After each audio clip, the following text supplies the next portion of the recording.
everyone and welcome back to my channel. Today I'm going to be doing a review on the video game Gran Turismo Sport and telling you what I like about it and what I don't like about it. On the screen right now are different timestamps and you can skip to a particular part of the video if you'd like to see a specific topic. But without further ado, let's get straight into the video.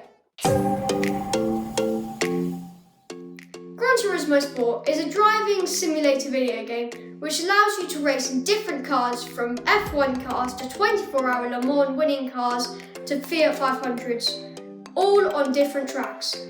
You can play with yourself against the AI, with friends, or with random people in races.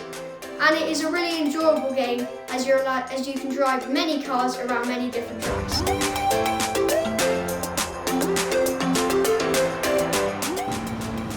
How realistic is Gran Turismo Sport? On the screen right now are two cars driving around the same track. One in real life and one in Gran Turismo Sport. Which one's in real life? It's actually the top one. And you may think that's surprising, but really it is. On this one as well, what do you think is in real life? It's the top one as well. They look so realistic. I think Gran Turismo Sport have done a great job with how realistic it really is. I think it's very realistic. And finally, here is a Lamborghini Huracan going around the track, and look how realistic it looks. Just the images, it looks like it's in real life. So I think I've done a great job and it looks very, very, very realistic.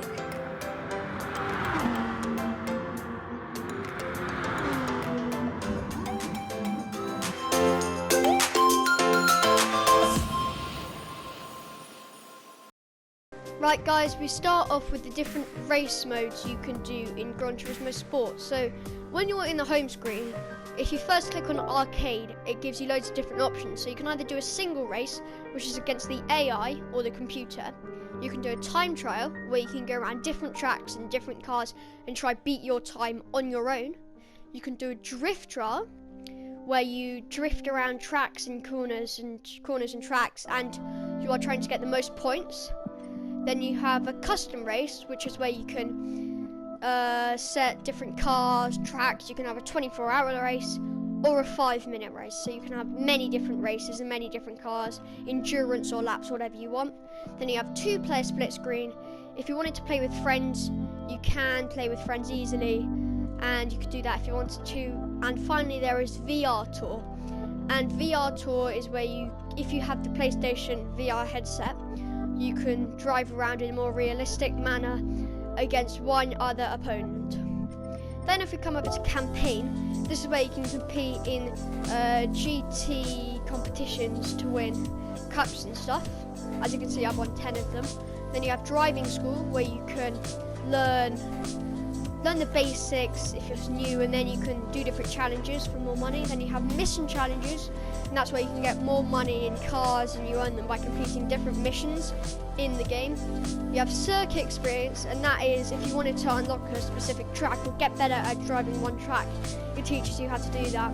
And then finally, there is the Lewis Hamilton time trial, and this is where you race against Lewis Hamilton, who recorded times on different tracks in Gran Turismo Sport, and you can try beat him, the F1 title holder. Then you can also, in the sports section, you can take place in a race against different people, like real people, like more than 2, and you can do that to earn money or win competitions and stuff. So that is it for the different game modes in Gran Turismo Sport. So on to the next section.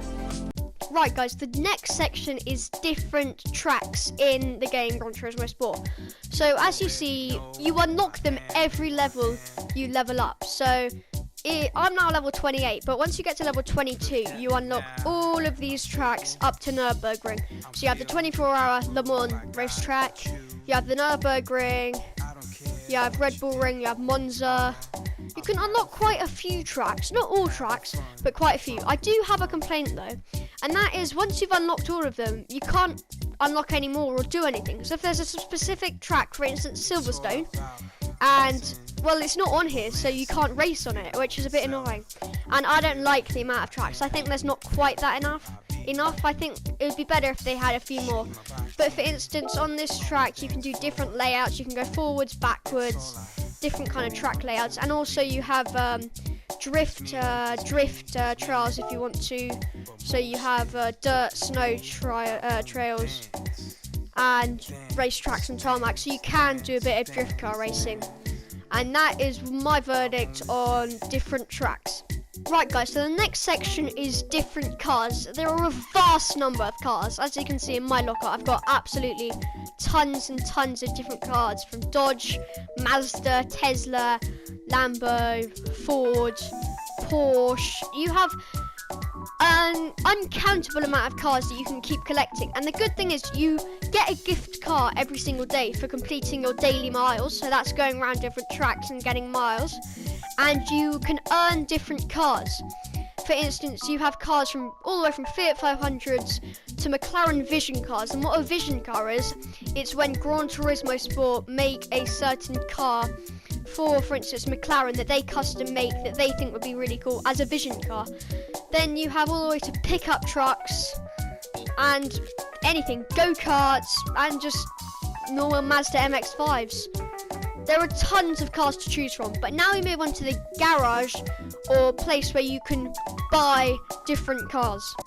So guys, if you head over to Brand Central, this is where you can buy different cars from all different places. So you can go from America, Europe, or Asia Pacific, which is like Asia and stuff. But if we go to Europe, there are so many different car companies you can go to. For instance, for United Kingdom, you have Jaguar, Aston Martin, McLaren. You have Germany, obviously VW, Mercedes, BMW, Audi, Porsche. France, Alpine, Bugatti, Renault. It's Italy, Lambo, Maserati, Fiat. And if you click on some of these car companies, for instance, we'll go with Audi. You can go to the showroom where you can see all the different cars. So they have tons. For instance, you have the TT, the R8, the old rally car from 1987, the Le Mans, the R18, that was another Le Mans. And you have all of these cars. And up here, just where it says in the bottom right hand corner, it says how much each car will cost. So that one, so the R18 will cost you $1 million, and the TT Coupe, or the Audi TT, will cost you 57,000. But up here you can see your cash, and you earn different amounts of cash for different races you compete in. Now also, if you'd like to know more about the car companies, you can go to the museum, and in the museum you can know all about what it was. For instance, the founder, and then you can keep scrolling along all the way through the years, 1900, and all of these years, all the way until those cars. That's the Formula One. All of these amazing cars they built before you now know Audi as what they do, the R8, all their sporty cars, the A3 or whatever, as normal cars. So you can keep scrolling up and looking at different cars that they had, and that's quite interesting as well.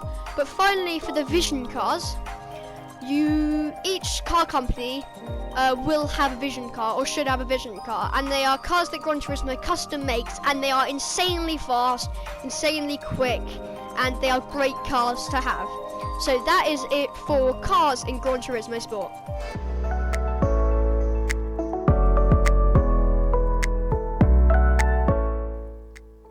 What accessories should you get for greater immersion in Gran Turismo Sport? I recommend you get the steering wheel and pedal set from Logitech, as they are a great addition to any setup, and I highly recommend them as I use them myself. If you want to have a gear shifter, for instance if you're doing rally driving or just driving old cars, you could also get the driving force shifter from Logitech as well. You can buy the steering wheel and pedal set off Amazon for a pretty good price, but you could also get it second hand if you want. And if you want full immersion, get the PlayStation VR headset.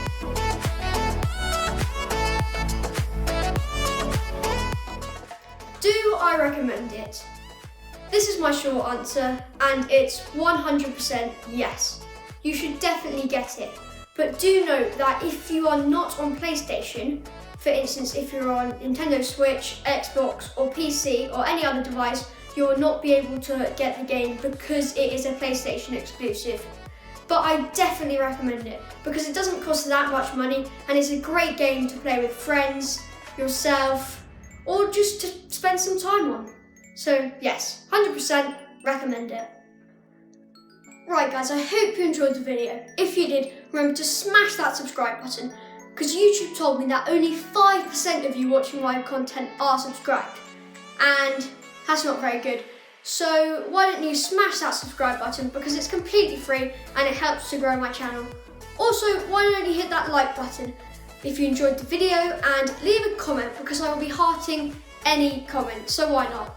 Anyway, I hope you enjoyed the video and I'll see you in the next one. Bye bye.